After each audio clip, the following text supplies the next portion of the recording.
नमस्कार फ्रेंड्स, स्वागत आहे तुम्ही सर्वांचं अनअकॅडमी आपल्या India's largest e learning online प्लॅटफॉर्मवरती. मी तुमचा अभ्यासक मित्र आनंद बिराजदार. आज दिनांक 28 जून 2020 चालू घडामोडींमध्ये जे काही महत्त्वाची न्यूज आहेत त्याच्या लेक्चरमध्ये आपण कव्हर करू. फ्रेंड्स, लेक्चरला स्टार्ट करण्यापूर्वी एक महत्त्वाची इन्फॉर्मेशन म्हणजे चालू घडामोडी एका छताखाली हा नावाचा उपक्रम जो आहे अनअकॅडमी लाईव्ह एमपीसी यूट्यूब चॅनलच्या माध्यमातून तुमच्यापर्यंत पोहोचवत आहे महाराष्ट्रामध्ये सर्वात आधी. सर्वप्रथम मी आज एक दिलगिरी व्यक्त करतो. फ्रेंड्स, मी सोलापूरमधून हा व्हिडिओ रेकॉर्ड करून तुमच्यापर्यंत पोहोचवत आहे. काय झालं फ्रेंड्स, रात्री 1 वाजल्यापासून आत्तापर्यंत इंटरनेटचा खूप मोठा इश्यू आहे. खरं तर लाईटचा पण इश्यू आहे, पण लाईटवरती अल्टरनेट सोड म्हणून मी जनरेटरची सोय केली. मात्र इंटरनेटची सोय करू शकलो नसल्यामुळं मी पहाटे 5 वाजता लेक्चर तुमच्यापर्यंत म्हणजे लाईव्ह येऊ शकलो नाही. तर आज हा लेक्चर तुम्हाला विलंबाने पोहोचत आहे. साधारणतः मला माहिती आहे, साधारणतः 10-11 वाजेपर्यंत तुमच्या हातात पोहोचत असेल हा लेक्चर. तर जो काही विलंब होतोय, जो काही त्रास होतोय, मी पहाटे 5 वाजता येऊ शकत नाही लाईव्ह तुमच्यामुळं, हा तांत्रिक अडचणीमुळं, त्याबद्दल मी दिलगिरी व्यक्त करतो. फ्रेंड्स, आपण जे काय आता डिस्कशन करणार आहे करंट अफेअर्स संदर्भात, त्याचं पीडीएफ स्वरूपामध्ये नोट्स तुम्हाला अनअकॅडमी एमपीएससी करंट अफेअर्स हा जो टेलिग्राम चॅनल आहे, ठीक आहे. हा जो टेलिग्राम चॅनल आहे, ह्या टेलिग्राम चॅनलला सर्वांनी जॉईन करायचं आहे. ह्या टेलिग्राम चॅनलच्या माध्यमातून तुम्ही पीडीएफ स्वरूपामध्ये नोट्स डाउनलोड करू शकता.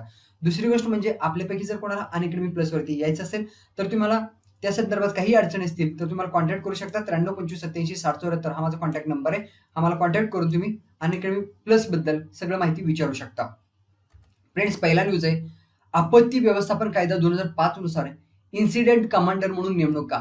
तर आता परीक्षेच्या दृष्टिकोनातून आपल्याला इन्सिडेंट कमांडर हा जो कंटेंट आहे, हा जो नाव आहे, खूप महत्वाचं आहे. का महत्वाचं आहे ते आपण जाणून घेण्याचा प्रयत्न करूया. तर बघा, आषाढी वारीची जी परंपरा आहे तर ती चालू ठेवण्यासाठी प्रतिकात्मकरित्या आणि प्रातिनिधिक स्वरूपामध्ये काही जी महत्वाची संतांची पादुका आहेत, ज्या परंपरेने पूर्वापार चालत आलेल्या विठ्ठल रुक्मिणीच्या भेटीत जातात, त्याच परंपरेने त्यांना मर्यादित स्वरूपामध्ये आणि केवळ संतांच्या पादुका एसटीद्वारे आणि वाहनाद्वारे. आता बघा, आता तर असं तर शक्य नाही ना, कोरोना वारीच्या पार्श्वभूमीमध्ये सर्वजण वारी करतील, पायी चालतील, तसं शक्य नाही. म्हणून काय करण्यात येत आहे, एसटीद्वारे आणि वाहनाद्वारे आषाढी एकादशीच्या अगोदरच्या दिवशी म्हणजे 30 जून 2020 रोजी ह्या वर्षी दशमीला म्हणजे श्रीक्षेत्र पंढरपूर या ठिकाणी नेण्यासाठी परवानगी देण्यात आलेली आहे. ठीक आहे. तर यामध्ये 4 पालखे जे आहेत, संतांचे जे पालखे आहेत, तर ते संतांच्या पादुका घेऊन परत प्रस्थानाच्या ठिकाणी सुरक्षित येतील याबाबत योग्य ते नियोजन करण्याकरता आपत्ती व्यवस्थापन कायदा 2005 नुसार इन्सिडेंट कमांडर म्हणून नेमणुका करण्यात आली असल्याची पुण्याचे जिल्हाधिकारी नेवल किशोर यांनी सांगितलेलं आहे. तर आता परीक्षे दृष्टिकोनातून आपल्या सर्वांसाठी महत्वाचं काय आहे, तर परीक्षे दृष्टिकोनातून हे महत्वाचं आहे की आताची 4 पालिका कुठल्या प्रातिनिधिक स्वरूपामध्ये पाठवण्यात येणार आहे. ते म्हणजे संत ज्ञानेश्वर महाराजांची पालखी पाठवण्यात येणार आहे, त्यांची पादुका पाठवण्यात येणार आहे. दुसरं म्हणजे संत तुकाराम महाराजांचा पादुका पाठवणार आहे. त्यानंतर संत सोपानदेव महाराजांचा पादुका पाठवणार आहे. त्यानंतर चौथी गोष्ट म्हणजे श्री संत चांगवटेश्वर ह्यांचा पादुका पाठवण्यात येणार आहे. आता संत ज्ञानेश्वर महाराजांची पालखीची जबाबदारी, जी पादुकांची जबाबदारी, तर ते उपविभागीय अधिकारी खेडचे संजय तेले यांच्याकडे सोपवण्यात आलेले. त्यानंतर संत तुकाराम महाराजांची पादुकांची जबाबदारी कोणाकडे सोपवण्यात आलेली, नायब तहसीलदार हवेलीचे संजय भोसले यांच्याकडे पाठवण्यात आलेले. त्यानंतर सोपानदेव महाराजांचा जर विचार केला तर निवासी नायब तहसीलदार दौंडचे सचिन आखाडे यांच्याकडे सोपवण्यात आलेले. त्यानंतर संत चांगवटेश्वर करिता जर विचार केला तर नायब तहसीलदार जे आहेत पुरंदरचे उत्तम बंडे यांच्याकडे सोपवण्यात आले. अशा प्रकारे इन्सिडेंट कमांडर म्हणून नेमणुका करण्यात आलेल्या आहेत. तर आता इन्सिडेंट कमांडर पहिल्यांदाच आपण ऐकत आहे, बरोबर का?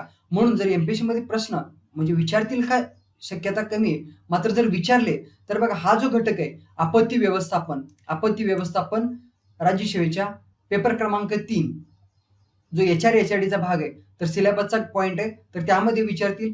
ह्याच्या व्यतिरिक्त इतर पूर्व परीक्षेमध्ये देखील विचारले तर विचारतील, कारण हा इन्सिडेंट कमांडर आपल्या सर्वांसाठी महत्वाचाच पहिल्यांदाच तुम्ही ऐकतच चाल, मी पण पहिल्यांदाच ऐकत आहे.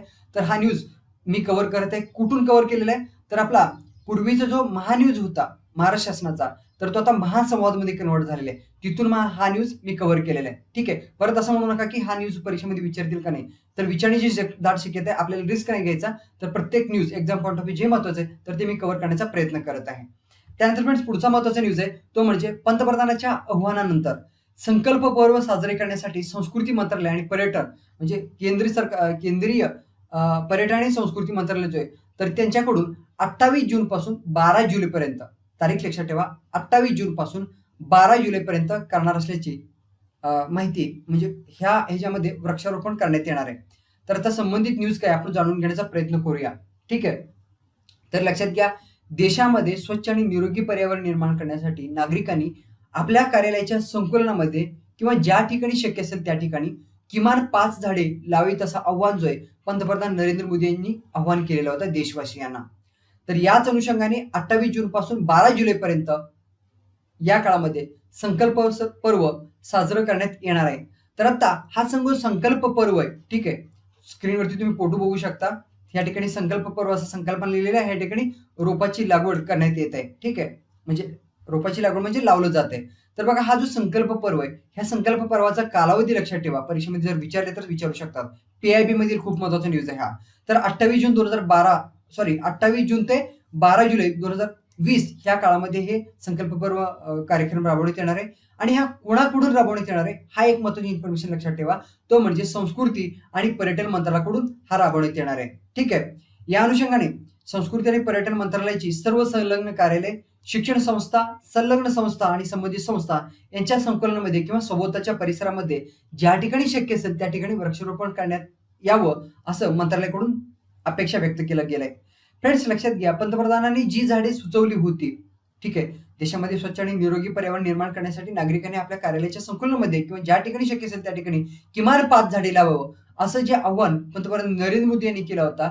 तर पंतप्रधान नरेंद्र मोदी यांनी जी 5 झाडे सुचवली होती त्या 5 झाडांची आणि देशांची वनौषधी वारशांचे दर्शन घडवणाऱ्या झाडांची लागवड करण्यात यावं अशी शिफारस संस्कृती मंत्रालयाकडे करण्यात आलेली आहे. आता ती 5 झाडं लक्षात ठेवा. जर विचारले तर विचारू शकतात नाही का. एमपीसी आहे. कारण 2015-16 जर क्वेश्चन पेपर अनालिसिस विचार केला तर त्यामध्ये काही विचारत होते. आता त्यानंतर ट्रेंड बदललाय. आता एकदम म्हणजे फॅक्च्युअल आणि संकल्पनात्मक विचारतात, काहीही विचारत नाही. तरी देखील आपल्याला हे माहित असायला पाहिजे की 5 झाडं कुठली सुचवले होते. वड, आवळा, पिंपळ, अशोक, बेल ही 5 झाडं पंतप्रधान नरेंद्र मोदींनी सुचवली होती. हे 5 झाडं लावण्याची त्यांनी सांगितलेलं होतं. जर रोपांची म्हणजे ह्या झाडांची रोपे उपलब्ध नसतील तर लोकांनी त्यांच्या आवडीच्या झाडाची रोपं लागवड करावी असं देखील यांनी सांगितलेलं आहे. त्यानंतर फ्रेंड्स पुढचा महत्त्वाचा न्यूज आहे. राष्ट्रपतींनी बँकिंग नियमन दुरुस्ती अध्यादेश 2020 ला मान्यता दिलेली आहे. कधी? 27 जून 2020 ला. तर आता संबंधित न्यूज काय आपण समजून घेऊया. तर बघा, बँकाच्या ठेवीदाराची जी सुरक्षा आहे ते सुनिश्चित करण्याच्या वचनबद्धतेच्या अनुषंगाने राष्ट्रपतींनी बँकिंग नियमन दुरुस्ती अध्यादेश 2020 जारी केला. 27 जून 2020 हा तारीख लक्षात ठेवा. कधी जाहीर केला म्हणजे जाहीर केला किंवा जारी केला हा जर विचारला तर आपल्याला सांगता यायला पाहिजे. ठीक आहे. तर कधी जारी केला? 27 जून 2020 लक्षात ठेवा. तर हा अध्यादेश कशासाठी? तर सहकारी बँकांना लागू असलेला जो बँकिंग नियमन कायदा 1949 आहे तर त्यामध्ये अध्यादेशाने दुरुस्ती केला गेलाय. तर बघा, हा जो अध्यादेश आहे ठेवीदाराच्या हिताचं रक्षण करण्यासाठी आणि सहकारी बँकांना बळकट करण्याबरोबरच सहकारी बँकांना अन्य बँकांच्या बाबतीमध्ये आधीच उपलब्ध असलेला जो काही अधिकार आहे तर तो अधिकार देऊन आणि व्यावसायिकता सुनिश्चित करून भांडवल उपलब्ध करून प्रशासन सुधारण्याचा प्रयत्न या अध्यादेशाच्या मार्फत करण्यात येणार आहे. या सुधारणेचा फ्रेंड्स लक्षात ठेवा, हा जो सुधारणा आहे या सुधारणांचा राज्य सहकारी बँक कायद्याअंतर्गत सहकारी संस्थांच्या राज्य निबंधकांच्या विद्यमान अधिकारावरती परिणाम होणार नाहीये. दुसरी गोष्ट म्हणजे अजून कोणावरती परिणाम होणार नाही तर प्राथमिक कृषी पतसंस्था किंवा सहकारी संस्था ज्यांचं प्राथमिक उद्दिष्ट आणि मुख्य व्यवसाय शेती विकासासाठी दीर्घकालीन वित्तपुरवठा करणं आहे आणि ज्या बँक किंवा बँकर किंवा बँकिंग हा शब्द वापरत नाहीत आणि धनादेश वटवत नाहीत त्यांना ह्या सुधारणा लागू नये. हा एक इन्फॉर्मेशन सर्वांनी लक्षात ठेवा. त्यानंतर फ्रेंड्स, सार्वजनिक त्यानंतर ठेवीदार आणि बँकिंग व्यवस्थेचं हित जपण्यासाठी आणि त्यांचं योग्य व्यवस्थापन करण्यासाठी तसं वित्तीय व्यवस्थेत व्यत्यय टाळण्यासाठी पुनर्रचना योजना आणि बँकिंग कंपन्यांचं विलीनीकरण करण्याची योजना तयार करण्यासाठी बँकिंग नियमन कायद्याचा कलम 45 मध्ये अध्यादेशाद्वारे म्हणजे हा जो अध्यादेश काल जाहीर करण्यात आला होता त्या अध्यादेशामध्ये कलम 45 द्वारे अध्यादेशद्वारे सुधारणा करण्यात येणार आहे. तर आता एक्झाम पॉइंट ऑफ व्ह्यू हा अध्यादेश तर आपल्याला महत्वाचा आहे. तर ह्याच्या व्यतिरिक्त आपल्याला अजून काय महत्वाचं आहे तर आता हा जो अध्यादेश काढत असतात राष्ट्रपती तर त्या अध्यादेशाबद्दल थोडासा ऍडिशनल इन्फॉर्मेशन आपण जाणून घेण्याचा प्रयत्न करूया. बघा, राष्ट्रपती कलम 123 नुसार भारतीय राज्यघटनेतील कलम 123 नुसार राष्ट्रपतींना संसदेच्या विराम काळामध्ये अध्यादेश काढण्याचा अधिकार प्रदान करण्यात आलेला आहे. ठीक आहे.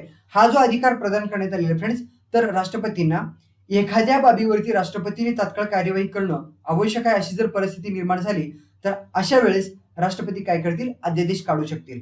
आणि हा जो अध्यादेश आहे फ्रेंड्स लक्षात घ्या, हा जो अध्यादेश आहे तर अध्यादेशाला संसदीय कायद्याचा दर्जा आणि प्रभाव प्राप्त असतो. म्हणजे एक प्रकार हा तात्पुरता कायद्याच असतो. अध्यादेश म्हणजे हा एक तात्पुरता कालावधीच असतो. तर ह्याच अनुषंगाने थोडंसं अजून ऍडिशनल इन्फॉर्मेशन जाणून घेण्याचा प्रयत्न करूया, डिस्कस करण्याचा प्रयत्न करूया. तर लक्षात घ्या, हा जो अध्यादेशाचा महत्तम कालावधी जो आहे, ठीक आहे, तर किती असतो महत्तम कालावधी? मॅक्स टू मॅक्स 6 महिने 6 आठवडे असतो. आता 6 महिने आणि 6 आठवडे का असतो? तर बघा, संसदेचं जे 2 अधिवेशन दरम्यानचा कालावधी किती असतो? तर 6 महिने असतो. म्हणजेच समजा आता 27 तारखेला राष्ट्रपतीने हा अध्यादेश काढलेला आहे, तर पुढच्या 6 महिन्यामध्ये ज्यावेळेस अधिवेशन होईल, तर त्या अधिवेशनामध्ये हे पारित करणं गरजेचं असतं. कायदा संसदेच्या दोन्ही सभागृहामध्ये पारित करणं गरजेचं असतो. ठीक आहे. आणि त्याला कायद्याचं रूपांतर येणं गरजेचं असतं.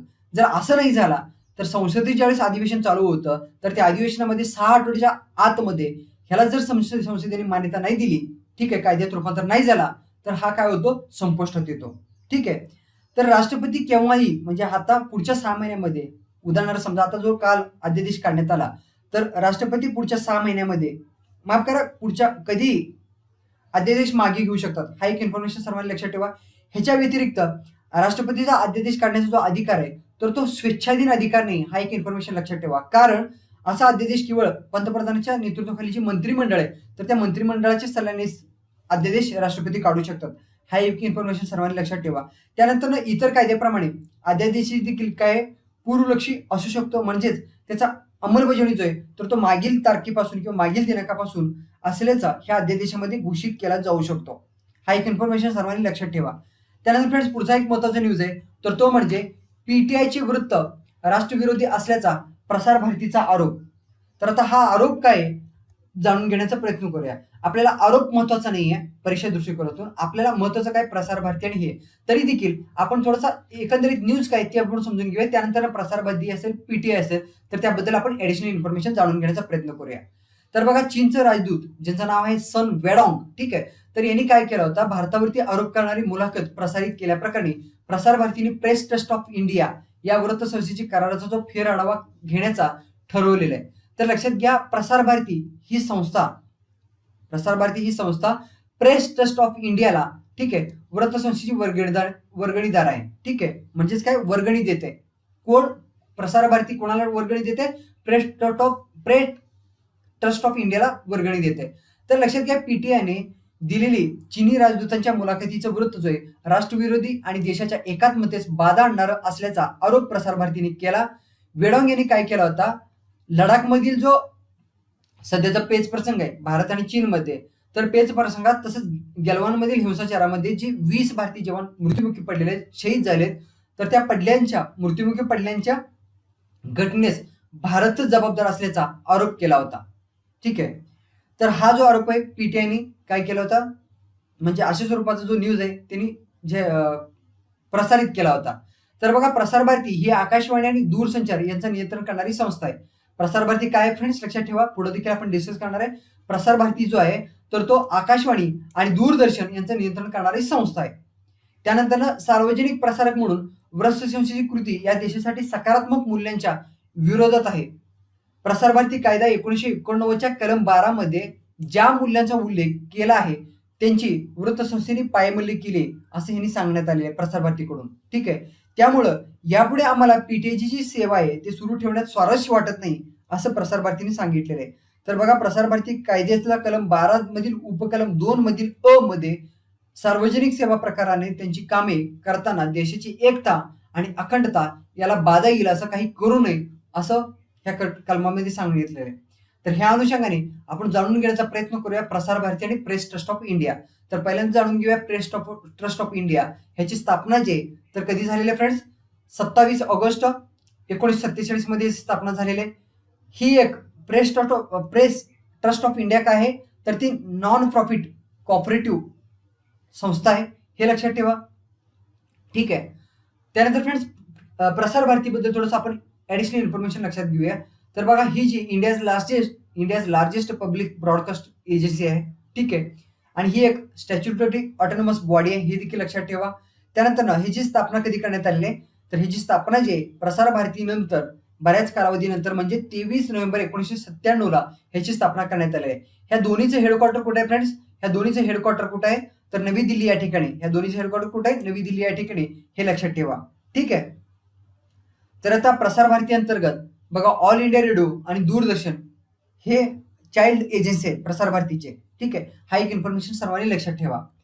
त्यानंतर फ्रेंड्स आता सर्वात महत्वाचा एक न्यूज आहे, तर तो म्हणजे दक्षिण सागरावरतील, दक्षिण चीन समुद्र जो आहे, तर दक्षिण सागरावरतील चीनचा दावा अमान्य असा आशियानचा. तर आता नुकतंच आशियानचा 26 तारखेपासून परिषद चालू आहे. ठीक आहे, मीटिंग चालू आहे. तर त्या अनुषंगाने हा एक न्यूज महत्वाचा लक्षात ठेवा. तर बघा 1982चा चुकून 92 म्हटलो फ्रेंड्स, तर 1982चा संयुक्त राष्ट्राचा करार आधारभूत मानावा असा आशियान देशाच्या निवेदनामध्ये सांगण्यात आलेलं आहे. तर बघा दक्षिण चीन सागरी प्रदेशामध्ये 1982चा संयुक्त राष्ट्राचा जो महासागरी करार आहे, तर हा करार सार्वभौम हक्क आणि इतर मालकी हक्काबाबत आधारभूत मानावा असं आग्नेय आशियातील नेत्यांनी म्हटलेलं आहे. दक्षिण चीन सागरावरती चीनने केलेला जावादोय तर आशियाननी फेटाळलेला आहे. तर लक्षात घ्या, आशियान देशाच्या वतीने व्हिएतनामने एक निवेदन प्रसिद्ध केला होता. त्या प्रसिद्धीमध्ये त्यांनी सांगितलं की संयुक्त राष्ट्रांनी 1982 मध्ये केलेला जो UNCLOS, ठीक आहे, अनक्लॉस असं म्हणून त्याला थोडक्यामध्ये, UNCLOS करारावर, म्हणजे हा जो करार आहे 1982 मध्ये करण्यात आला होता. हा आता परीक्षा दृष्टिकोनातून काय लक्षात ठेवणार तुम्ही, UNCLOS जो आहे तो करार कधी करण्यात आला होता? संयुक्त राष्ट्राने 1982 मध्ये केला होता. हा एक लक्षात ठेवा. ठीक आहे.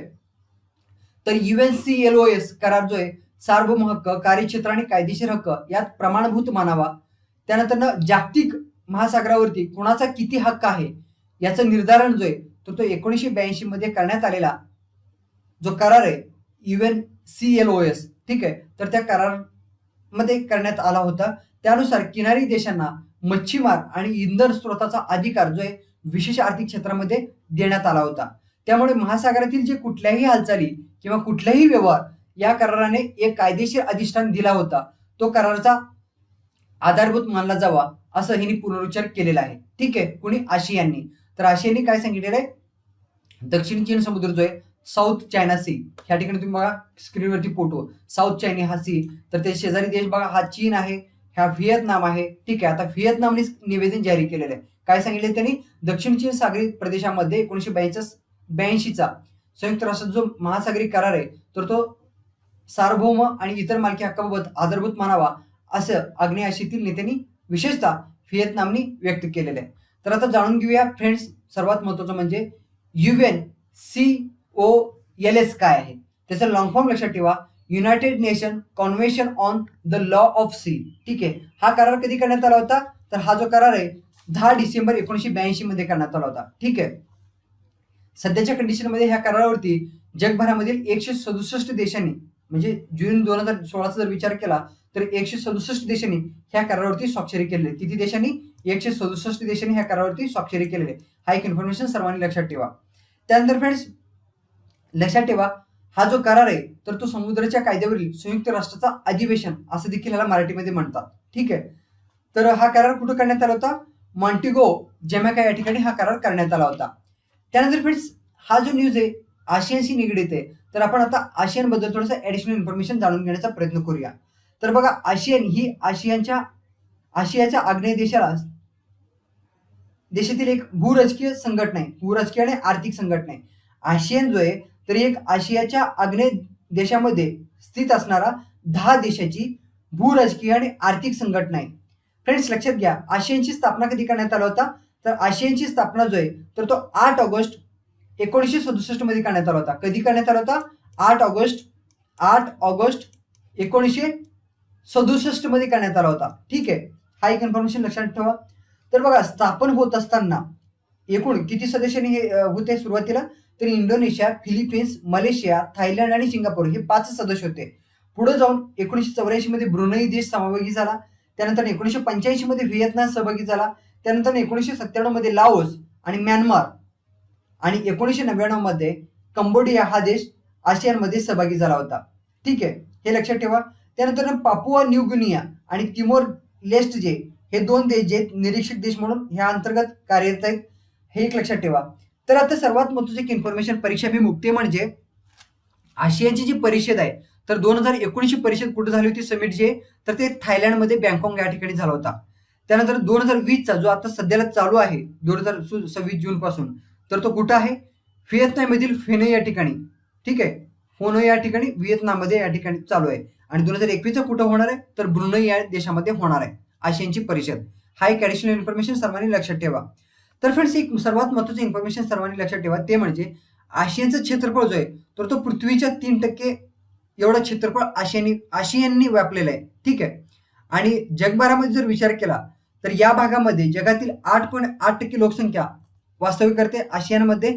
तर आशियानच्या क्षेत्रफळात जर विचार केला तर समुद्राचा प्रदेश जमिनीपेक्षा तिप्पट आहे. आशियान क्षेत्रफळ जर विचार केला तर काय लक्षात ठेवणार तुम्ही? तो म्हणजे समुद्राचा जो प्रदेश आहे जमिनीपेक्षा तिप्पट आहे. हा एक इंटरेस्टिंग फॅक्ट आहे आशियानमध्ये, लक्षात ठेवा.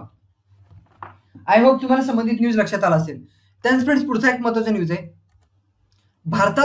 भारतातही कोरोना व्हायरसवरती प्रभावी ठरणारा जो औषध आहे डेक्सामेथासोन, ठीक आहे, डेक्सामेथासोन हा जो औषध आहे तर त्या वापराला देशाचा आरोग्य मंत्रालयाने ह्याला मान्यता दिली आहे. आता संबंधित न्यूज काय आपण जाणून घेण्याचा प्रयत्न करूया.